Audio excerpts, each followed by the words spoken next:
Assalamualaikum warahmatullahi wabarakatuh. Kembali lagi bersama kami podcast Bincang Riset Umsida atau podcast Biru. Saya Hanin dari Pustakaan Perpustakaan Umsida akan membahas salah satu riset dari dosen psikologi Umsida, yakni bersama narasumber kami Bapak Ghazali Rusyid Afandi, Oke, SPSI-MA. terima kasih Mbak Hanin. Nah, kali ini kita akan membahas riset salah satu karya dari Pak Ghazali ini, yakni yang berjudul Adaptation and Validation of the Achievement Emotions Questionnaire Academic Boredom Subscale in Indonesian Islamic Boarding Schools, atau lebih ke bagaimana kebosanan akademik ya Pak, Ya yang betul, kebosanan akademik betul terjadi sekali. di kayak sekolah-sekolah Islam seperti pesantren gitu ya. Mm-mm. Nah, jadi untuk mempersingkat waktu langsung saja pada pertanyaan pertama. Jadi untuk riset Bapak kali ini itu membahas tentang apa? Apa yang menjadi fokus utama dari riset ini? Oke, riset ini sebenarnya bagian dari disertasi saya Mbak Hanin. Itu ya, sehingga riset ini memang membahas tentang fokus dari kajian di disertasi saya, yakni kebosanan akademik pada konteks siswa di pesantren begitu. Nah, fokus dari penelitian ini, terutama jurnal ini adalah terkait dengan adaptasi alat ukur tentang kebosanan akademik. Kenapa? Karena sampai saat ini alat ukur kebosanan akademik, terutama subskill dari achievement emotion yang dikembangkan oleh Pikrun begitu ya, itu belum ada di Indonesia. Sehingga perlu adanya adaptasi serta validasi dari alat ukur ini. Supaya apa? Supaya alat ukur ini bisa diterapkan pada konteks Indonesia. Karena kalau seandainya kita nggak mengadaptasi alat ukur itu, maka kalau seandainya kita mau mengasesmen terkait dengan kebosanan akademik di pesantren, akan kesulitan dan nggak akan mendapatkan data yang bagus gitu ceritanya. Kenapa? Karena kalau tidak diadaptasi maka akan terjadi bias budaya nantinya begitu. Sehingga saat ini pada penelitian tersebut memang fokusnya pada adaptasi alat ukur tentang kebosanan akademik begitu Mbak Anin. Oh, berarti berangkat dari adaptasi alat ukur ya Pak. Yang itu diterapkan gimana kalau diterapkan di pesantren begitu? Iya betul, terutama di Indonesia. Iya. Karena di Indonesia tidak ada begitu. Iya. Gitu. Nah, untuk permasalahan fokus dari riset ini berarti lebih kepada tentang kebosanan akademik itu sendiri ya Pak? Iya betul. Karena memang riset saya itu terkait dengan kebosanan akademik gitu ya. Bagaimana siswa di pesantren itu ternyata juga mengalami kebosanan akademik begitu. Nah, kalau riset-riset di luar terkait dengan kebosanan akademik ini adalah sebenarnya emosi yang biasa aja terjadi pada setiap siswa begitu, atau setiap santri, itu hal yang biasa begitu. Bahkan di kampus pun ketika mahasiswa mengikuti pembelajaran juga ada emosi-emosi kebosanan ini begitu.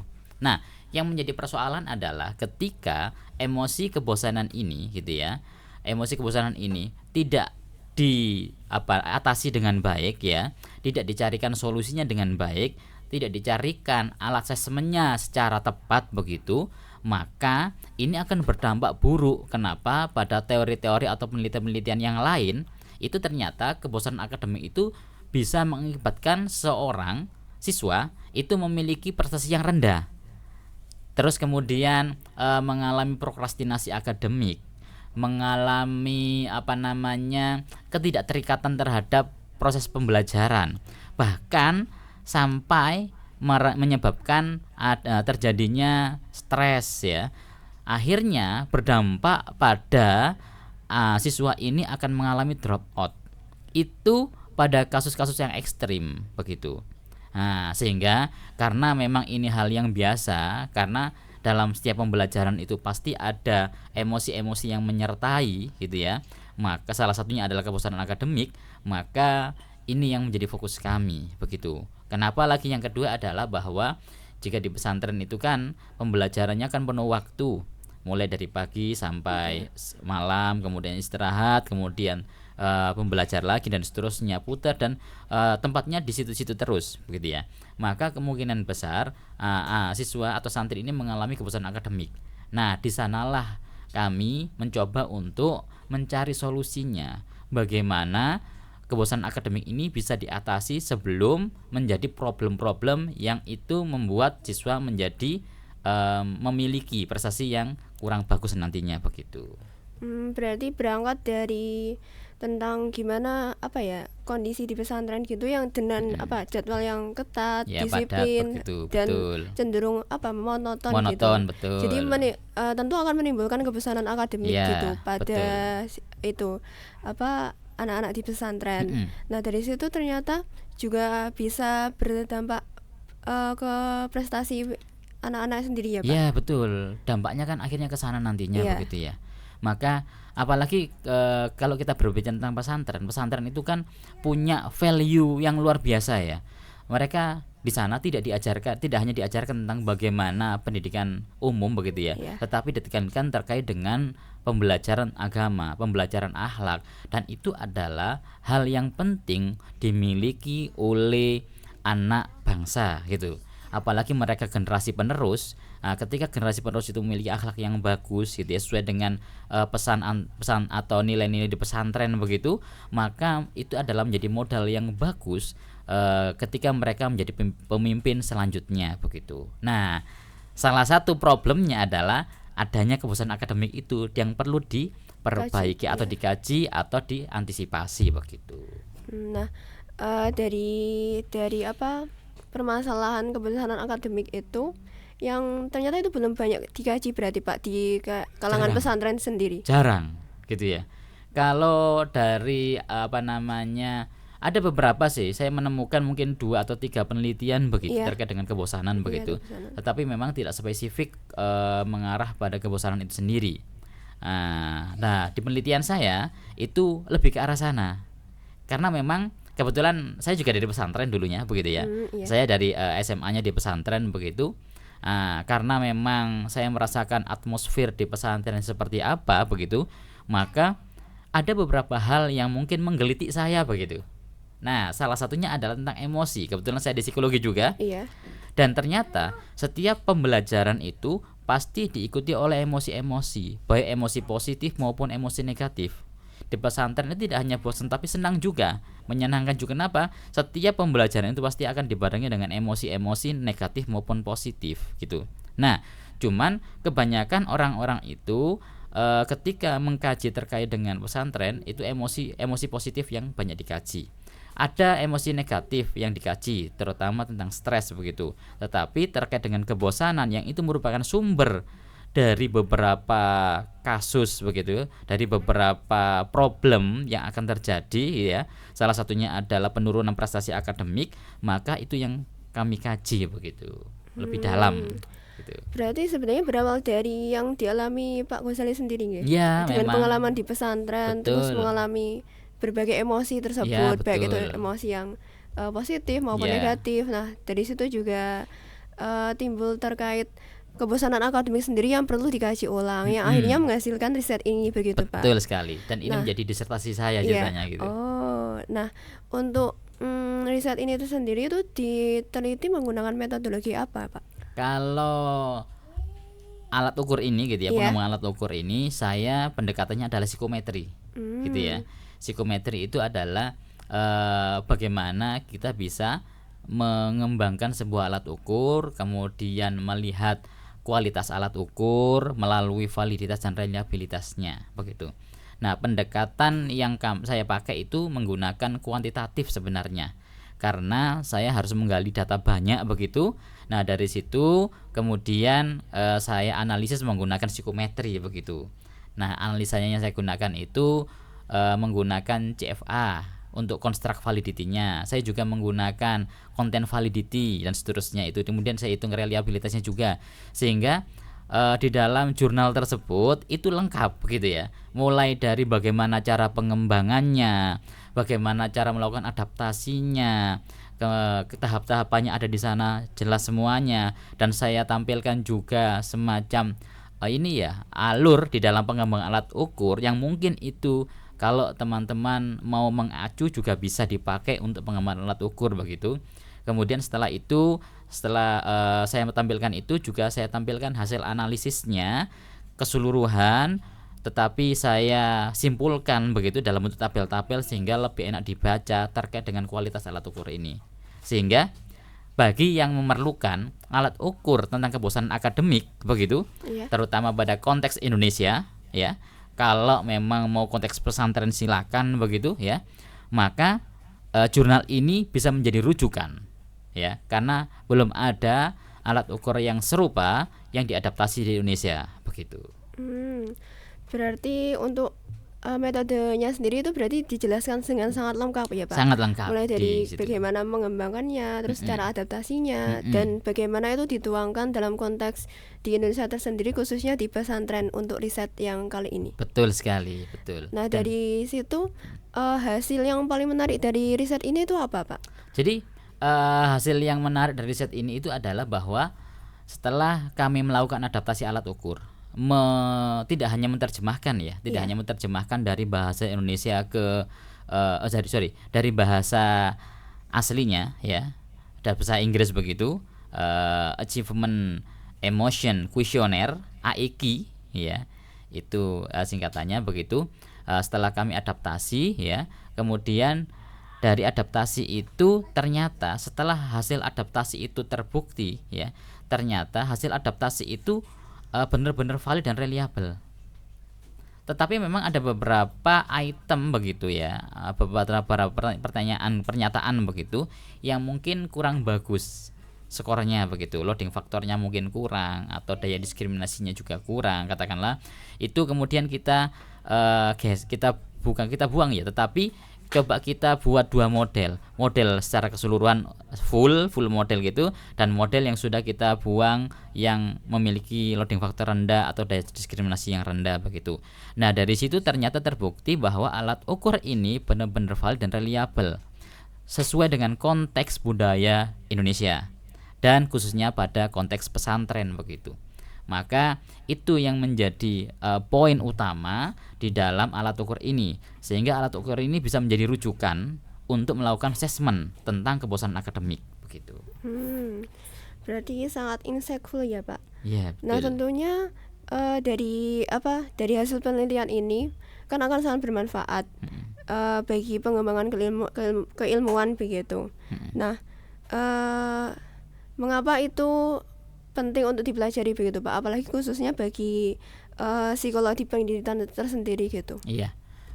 Mengapa itu penting untuk dipelajari begitu ya? Iya. Dari sisi variabelnya saja,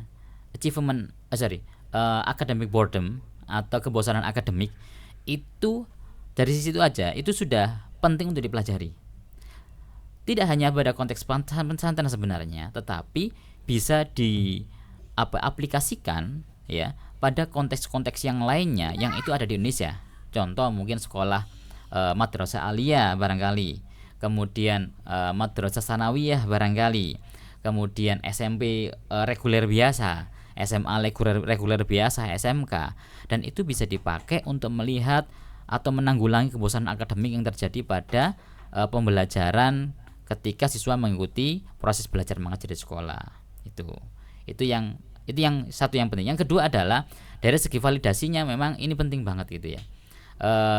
Sehingga perlu diketahui karena begini, sebelum kita melakukan assessment menggunakan sebuah alat ukur, kita harus tahu nih kira-kira kualitasnya alat ukur ini seperti apa, validitasnya, reliabilitasnya seperti apa. Kalau seandainya kita punya alat ukur ya, kemudian kita tidak tahu validitas dan reliabilitasnya, maka kita itu tidak tahu tentang kualitas alat ukur itu. Kalau kualitas alat ukur kita tidak mengetahuinya, bisa jadi hasil ukurnya, hasil assessmentnya juga tidak valid. Kenapa? Karena bisa jadi alat ukur ini nggak valid. Kalau nggak valid berarti dia nggak mampu mengukur apa yang diukurnya. Katakanlah dia ingin mengukur kebosanan akademik, karena memang tidak valid, makanya diukur bukan kebosanan akademik, mungkin stresnya. Ini salah begitu. Gitu. Nah, di situ letak sebenarnya kita harus memahami tentang kualitas alat ukur. Maka penting sekali jurnal ini begitu ya di dalam proses penelitian selanjutnya, dan bisa digunakan oleh para peneliti selanjutnya untuk melakukan assessment. Tidak perlu melakukan adaptasi jika konteksnya sama begitu. Nah, lalu kalau dikaitkan dengan tujuan pembangunan berkelanjutan dan SDGs, Mm-mm. kira-kira untuk riset ini itu dapat mendukung tujuan SDGs yang mana Pak? Dan bagaimana kontribusinya gitu? Mm-mm. Kalau dikaitkan dengan SDGs sih begitu ya. Iya. Pastinya ketika dikaitkan dengan SDGs maka salah satu poin adalah meningkatkan well-being. Pada konteks well-being di dalam Iya, SDGs kan ada. Iya. Dan juga pada poin pendidikan Iya. berkualitas. SDGs 4. Begitu ya. Iya. SDGs 4 ya. Iya. Nah, itu ketika alat ukur ini terbukti valid ya, maka guru-guru atau ustadz-ustadzah bisa mengantisipasi melalui asesmen awal apakah siswa-siswa di pesantren tersebut itu mengalami kebosanan akademik atau tidak. Jika ternyata mengalami kebosanan akademik, maka perlu cari solusinya. Nah, alat ukur ini adalah alat ukur yang digunakan untuk mengasesmen awal itu. Nah, dengan ketika seorang guru mampu melakukan asesmen dengan benar, maka treatment yang akan digunakan juga akan benar, dan ini akan meningkatkan kualitas pendidikan yang bagus begitu. Yang kedua adalah ketika seseorang bisa diantisipasi tentang kebosanan akademiknya begitu ya, dengan berbagai macam kegiatan di sekolah begitu, maka akan meningkatkan menurunkan emosi negatifnya, kemudian meningkatkan emosi positifnya, dan di sanalah akan meningkat well-being siswa begitu. Jadi untuk SDGs-nya sendiri itu pada SDGs ketiga yang well-being dan Ya, yang 4 begitu. iya, education quality itu. Betul sekali. Nah, Betul sekali. dari situ kita juga tahu bahwa ternyata implikasi dari penelitian ini itu dapat digunakan oleh pendidik, Mm-mm. guru-guru di pesantren itu untuk mengetahui apakah anak-anak yang dididik mereka itu mengalami kebosanan akademik atau enggak. Dan kalau ia mengalami kebosanan, bagaimana cara atau solusi yang bisa diterapkan pada anak-anak pesantren itu. Karena tentunya kan tadi sudah Bapak Ghazali jelaskan bahwa ternyata itu kebosanan akademik kalau tidak ditindaklanjuti lebih lanjut akan menyebabkan penurunan prestasi begitu. Betul, ya Pak. dampaknya luar biasa. Tidak hanya menurunkan prestasi, tapi bisa jadi anak itu keluar dari pondok, drop out. Oh iya. Iya. Karena saking bosannya itu. Betul, ya. karena Stres juga. akhirnya perilaku yang muncul karena dia bosan gitu ya, bosan dengan proses-proses yang ia alami begitu, maka bisa jadi dia akan mencari hal yang lain yang buat dia senang begitu. Nah, untung seandainya yang dilakukan itu benar. Kalau nggak benar, maka yang terjadi adalah problem di pendidikan juga begitu. Bisa jadi anaknya akhirnya tidak demotivasi dari belajarnya, karena demotivasi itu akan turun prestasi belajarnya. Bisa jadi juga karena demotivasi akhirnya dia itu kabur dari pesantren dan sebagainya. Nah, hal-hal semacam itu perlu digarisbawahi. Dan ada juga dalam sebuah penelitian itu kebosanan akademik, ketika terjadi siswa ini mengalami kebosanan akademik begitu yang enggak diantisipasi ya, enggak dicari solusinya dengan baik, terjadi kekerasan atau bullying. Bisa jadi. Kenapa? Karena dengan seperti itu dia merasa tertantang begitu. Karena dia merasa bosan, akhirnya dia melakukan aktivitas yang lainnya, dan aktivitas itu negatif, itu akhirnya yang terjadi adalah perilaku bullying, dan itu ada di jurnal. Tapi konteksnya bukan dalam konteks pesantren, tapi konteks sekolah umum, karena jurnal yang saya lihat itu ada di jurnal luar negeri begitu.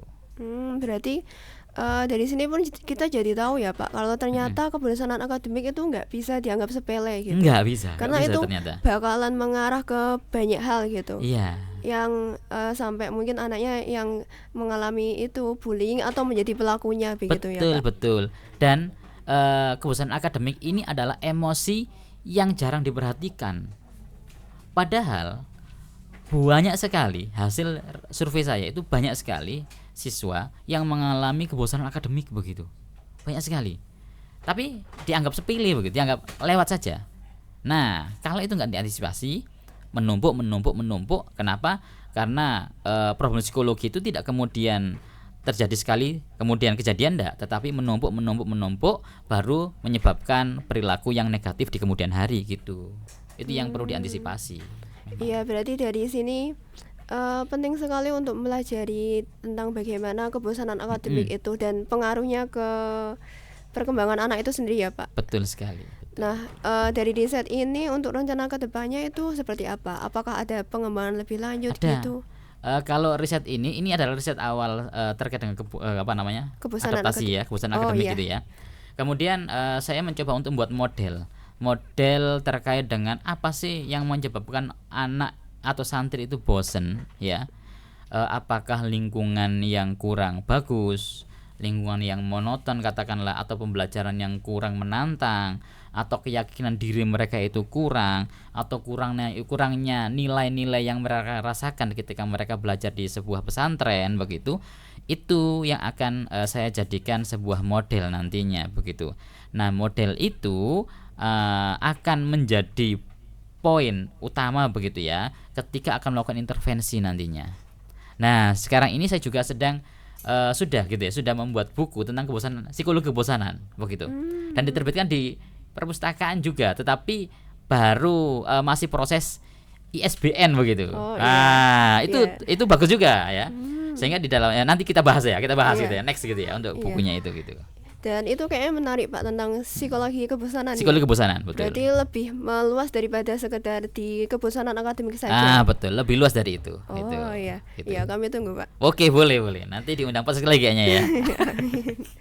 Nah, jadi dari sini kita dapat tahu bahwasanya itu kebosanan akademik itu sering dianggap sepele. Namun ternyata hal yang sepele itu kalau dibiarkan berlarut-larut dan nggak ditangani dengan tepat akan menyebabkan penurunan di perkembangan anak sendiri Iya. ya Pak. Kinerja pendidikan atau Iya. performansi pendidikannya menurun begitu. Iya, karena dari kebosanan akademik itu sendiri kan kita itu belajar tentang emosi-emosi yang dialami anak, nah itu yang emosi negatif atau positif. Sementara selama ini yang sering dikaji itu adalah emosi positifnya ketika anak mengalami pembelajaran. Betul. Dan emosi negatif kayak kebosanan itu kurang dikaji lebih lanjut. Betul, kan diperhatikan begitu. Iya. Nah, tapi dari riset ini kita jadi tahu bahwa misalnya emosi negatif seperti kebosanan itu penting untuk ditindaklanjuti begitu. Betul sekali. Karena tadi dampak yang paling negatif itu bahkan bisa sampai itu Drop ya out. Pak. Iya, drop out. Dan bikin anaknya tuh jadi pelaku bullying Iya, seperti itu. betul. Nah, jadi untuk podcast kali ini sekian dulu Pak. Oke, terima kasih. Iya, mungkin untuk kesempatan berikutnya akan membahas topik-topik yang lain dari riset Pak Ghazali ini. Oke, boleh. Ya, terima kasih, Mbak. Ya baik, saya tutup untuk untuk podcast buku riset kali ini. Apabila ada kurangnya mohon maaf. Wassalamualaikum warahmatullahi wabarakatuh. Waalaikumsalam warahmatullahi wabarakatuh. Berapa menit yang ini? Alhamdulillah. Wah.